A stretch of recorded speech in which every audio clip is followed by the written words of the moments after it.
وأجل الفرج عليه الطيبين الطاهرين المعصومين وعلى لعنة الله على أعدائهم أجمعين في يومنا هذا إلى يوم الدين. أما بعد فقد قال الله تبارك وتعالى في كتابه المبين وهو أصدق الصادقين عليه الصلاة اللهم صل على محمد وآل محمد وأجل الفرج. بسم الله الرحمن الرحيم.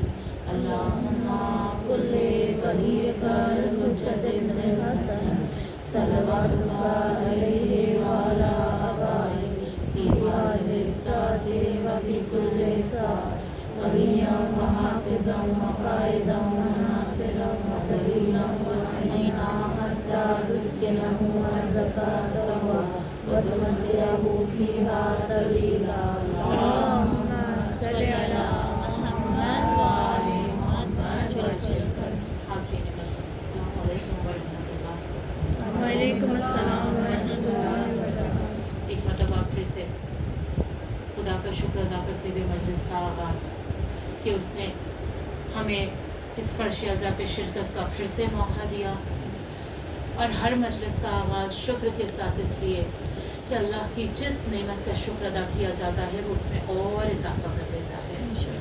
لہٰذا ہم سب کی شرکت میں اور اضافہ ہوتا رہے، اور اس طرح سے شرکت میں اضافہ ہو کہ اللہ ہم سب تمام کو صحت و سلامتی عطا فرمائے، اور صحت کے ساتھ ہم فرش غم امام حسین علیہ السلام پہ تشریف لائیں، اور جو بھی جہاں پر بھی بیمار ہیں اللہ ان سب کو بھی صحت کاملہ و عاجلہ عنایت فرمائے، تو یہ سب جلد سے جلد انشاءاللہ کہ فرش امام حسین علیہ السلام پہ بیٹھ کے جناب زہرا کو پرسہ دے سکیں انشاءاللہ. حامی مجلس، حاضرین مجلس، تمام عزاداروں کی جائز دلی حاجات کی قبولیت کے لیے، پریشانیوں مشکلوں سے نجات کے لیے، تمام بیماریوں سے شفائے عاجلہ و کاملہ کے لیے ایک مرتبہ بآواز بلند نعرہ صلوات. اللهم صل على محمد وآل محمد وأجل الفرج. جزاک اللہ خیر الجزا. اللہ آپ سب کو اس صلوات کے نعرے کی انشاءاللہ جزا عطا فرمائے. عزاداران امام حسین علیہ السلام، کنیزان جناب فاطمہ زہرا سلام اللہ علیہا، ہم جس رب العزت کی، جس اللہ کی بندگی کرتے ہیں، وہ اللہ اتنا عظیم رب ہے، وہ اتنا عظیم رب ہے کہ جب ہم گناہ کرتے ہیں تو وہ ہمارے گناہ کرنے پہ رزق کو بند نہیں کر دیتا ہے ہمارے اوپر سے. وہ جس طرح سے اگر کوئی نیک عمل کیا تھا رزق عطا فرما رہا تھا، ویسے گناہ کرنے کے بعد بھی اللہ کی طرف سے ہمیں رزق مل رہا ہے. وہ اتنا رحیم و کریم رب ہے کہ میرے گناہ کرنے کے بعد وہ میرے گناہوں پر سے دنیا والوں کے سامنے پردہ نہیں ہٹا دیتا ہے، بلکہ وہ اور میرے عیبوں کو چھپاتا رہتا ہے کہ نہیں، یہ میرا بندہ کبھی تو میری طرف پلٹ کے آئے گا، میں اس کو کیسے دنیا والوں کے سامنے ذلیل اور رسوا ہونے دے سکتا ہوں. رسول خدا محمد مصطفیٰ صلی اللہ علیہ وسلم حضور ایک راستے سے جا رہے تھے، دیکھا کہ وہاں پہ کئی لوگ ساتھ میں بیٹھے ہوئے ایک شخص کی برائیاں بیان کر رہے تھے، اس کی برائیاں کرتے جا رہے تھے. تو رسول اللہ نے کہا کہ اتنی برائی کر رہے ہو تم لوگ اس شخص کی؟ تو وہ گروپ نے کہا کہ یا رسول اللہ برائی نہیں کرے تو کیا کرے، اس میں اچھائی کرنے کے لائق ہے ہی کیا، وہ ہے ہی اتنا برا. رسول اللہ نے کہا جس کی تم سب مل کے برائی کر رہے ہو نا، وہ جنت میں جانے والا ہے. تو انہی نے کہا یا رسول اللہ جنت میں کیسے، ہم نے تو اس کی کوئی خوبی نہیں دیکھی. تو رسول اللہ نے کہا فلا فلا رات میں، غیب کی بات جانتے ہیں، اللہ کے نبی ہیں. رسول اللہ کہتے فلا رات میں یہ اندھیرے راستے سے جا رہا تھا، اس نے دیکھا سڑک کے کنارے کوئی فقیر، کوئی ضرورت مند لیٹا ہوا ہے، لیکن اس کا لباس ایسا ہے کہ جو نامناسب سمجھ میں آ رہا ہے. یہ اپنے گھر گیا، نہ کوئی اسے دیکھ رہا تھا، نہ اس نے کسی کو بتایا، اپنے گھر سے ایک چادر لایا اور اس کے برہنہ جسم کو کور کر دیا. جب وہ فقیر صبح اٹھا اور اس نے اپنے آپ کو اس طرح سے کور دیکھا تو اس نے اللہ کی بارگاہ میں دعا کی کہ اے اللہ، یہ جس نے مجھے اس طرح سے میرے برہنہ جسم کو کور کیا ہے تو اسے جنت عطا فرما دے. اللہ نے کہا میں نے اس کی دعا کو قبول کر لیا. ایک مرتبہ آواز بلند نعرہ صلوات. آپ لوگ اور پہلے سے ہی پلیز آگے آ جائیں.